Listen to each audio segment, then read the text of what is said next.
If you'd repeat after me. I, Steve Williams, I, Steve Williams, solemnly swear solemnly swear that I will support the Constitution of the United States that I will support the Constitution of the United States and the state of West Virginia, and the state of West Virginia, and that I will, in all respects, and I will, in all respects, observe the provisions of the Charter, observe the provisions of the Charter, ordinances, ordinances, resolutions, resolutions, regulations, and rules regulations, and rules of the City of Huntington, of the City of Huntington, and will faithfully discharge the duties and will faithfully discharge the duties of Mayor of the City of Huntington 2021 to 2024 of Mayor of the City of Huntington 2021 to 2024 for the City of Huntington to the best of my skill and judgment. for the City of Huntington to the best of my skill and judgment. So help me God. So help me God. Mayor, congratulations. Thank you. Thank you. Third time's the charm. Hey. I'm honored by the trust that you have placed in me by re-electing me to serve a third consecutive term for the office of Mayor of Huntington. I understand the responsibility that is expected of me, and I pledge to represent our city with honor and passion and compassion.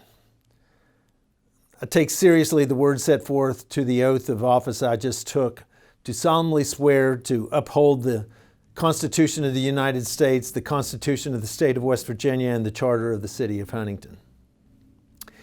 It's a particular pleasure to have been sworn in by our Chief Justice, Supreme Court Justice Evan Jenkins.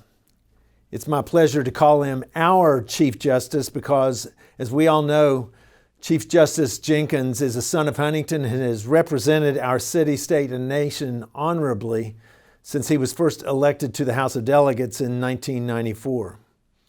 Chief Justice Jenkins is also known to all of us as Evan. He and his wife, Evie, and their children have lived among us all these years, and we are blessed by their friendship. My wife, Mary, is pure through and through, a Huntington lady. She grew up on 13th Avenue, and still to this day, everything in life and in this world is viewed through the lens that 13th Avenue is the center of the universe. Mary is my partner, my conscience, my love, my best friend, and my confidant. She stands as a rock and foundation to remind me of my purpose in life set forth by our Creator, to do justice, to love kindness, and to walk humbly with my God. Mary exhibits that example every moment of every day and provides a light to me during the darkest of moments. I am blessed by her love. I'm grateful for the selfless service that those who serve and have served on the leadership team of my administration during these past 8 years. I seek to set a vision for the city and articulate that vision, all the while building a consensus towards accomplishing that vision. The leadership team has accepted the unenviable task to implement and administer the day-to-day efforts to serve the citizens of our city and accomplish these ideals. We are blessed by their fortitude. The employees of the city are employed by each resident of our city. They are true public servants. While our residents are sleeping, our employees are out in the elements of the cold winter nights, the sweltering heat of the summer, the storms of spring and fall, and the unpredictability of the weather and unpredictability of societal interactions that each day brings. Our employees take seriously the protection and service that is expected for each citizen. We are blessed by their service. Simply put, we are blessed. In 2013, when I first took office as mayor, we held an inaugural ceremony at the Keith Albee Theater. The 11 new elected members of City Council joined me on stage to be sworn in together. The entire seating area of the main stage auditorium was filled to capacity. I was told just prior to the scheduled beginning of the ceremony that the beginning of the ceremony would have to be delayed for a few minutes because a problem had developed. In my typical impatient manner, I asked what was wrong.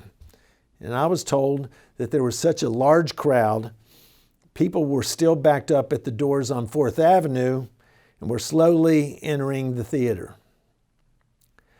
Unlike 2013, in 2020 and 2021, 8 years later, we don't have the luxury of such problems. I've just taken the oath of office and am delivering my inaugural address virtually in the privacy of my office as we practice social distancing. The COVID-19 pandemic has changed life as we know it. The issues that we are encountering are not unique to any of our neighborhoods, to our city, to our state, to our region, or to our nation. If we've learned anything, we've learned that the world of ours is uniquely smaller than we ever imagined. The year 2020 has introduced each of us to a level of despair, uncertainty, loss, and in the midst of it all, a level of thankfulness. We will carry with ourselves the lessons of this year for the balance of our lives. We've all had to face a once-in-a-lifetime pandemic, economic crisis, and social unrest. And in turn, we've learned that we're experiencing a once-in-a-lifetime opportunities. The scriptures sum up our experience by stating that for now we see in a mirror dimly, but then we will see face to face. Now we know in part, then we will know fully, even as though have been fully understood. However we define our faiths, as different as they may be, we have in our own individual manner learned to establish a trust in one another and have faith that together we can prevail. We proceed with an assurance of things hoped for and a conviction of things unseen. As we begin to deal with the repercussions of the pandemic, we have a level of uncertainty that affects every aspect of our lives. Interestingly, in 2021, our city will be celebrating our 150th anniversary of its founding. We're able to see our city's history, not through a mirror dimly with knowledge in part as the moments are developing, but face to face with knowledge and wisdom fully understood through experience. As we've been planning our celebration, we have simultaneously received pertinent instruction of how the city has demonstrated its resilience through wars, depressions, recessions, natural disasters, and mass casualty tragedies. Through all the difficulties of 150 years, our city has managed to not only survive, but to thrive. As we look upon our city's history, one particular virtue consistently reveals itself. The city of Huntington has established itself over and over again as a city of compassion. Of all that our city has been able to do, been able to withstand, its compassion is recognized and acknowledged by any who visit, any who relocate, and any who return. Huntington's compassion is its greatest asset.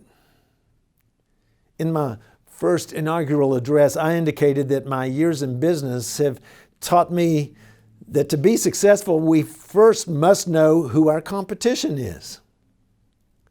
Secondly, we need to know what we do best. And lastly, then commit to success. We've learned that our competition is the world. And we have learned these past 8 years that we can compete with and provide instruction to the largest cities in the world. We've also learned that our compassion enables us to address the hardest issues and make difficult choices that provide monumental rewards.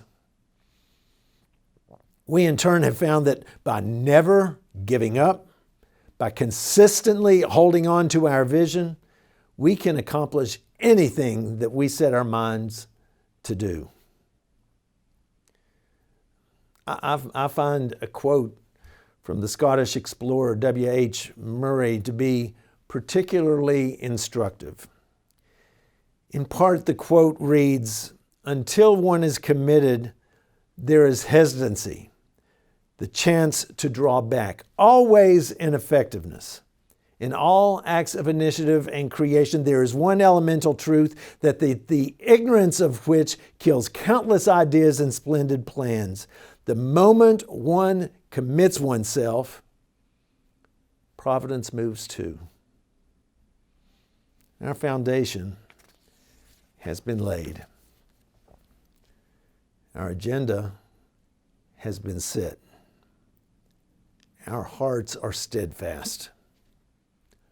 We are prepared to withstand a once-in-a-lifetime pandemic. We are prepared to withstand a once-in-a-lifetime economic crisis. We are prepared to withstand a once-in-a-lifetime social unrest and demonstrate how a nation and world can be transformed by a small community committed to be an agent for transformational unity.